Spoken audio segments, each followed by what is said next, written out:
Luto tayo ngayon ng omelette or ayan, yung okra natin. Igigisa ko ito ng bawang sibuyas lamang at lagyan natin ng itlog. Ito, napakadaling lutuin at ulam na siya at healthy. Igigisa ko na itong ating okra ng bawang sibuyas. At syempre nilagyan ko na ito ng seasoning powder, chicken stock, at yan.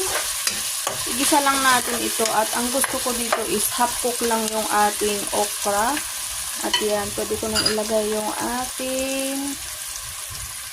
nilagay ko na yung itlog at ayan nga siya, omelette okra.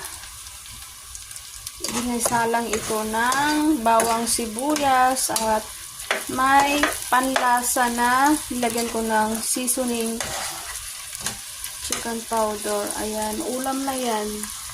Diba? Healthy. Madali lang lutuin.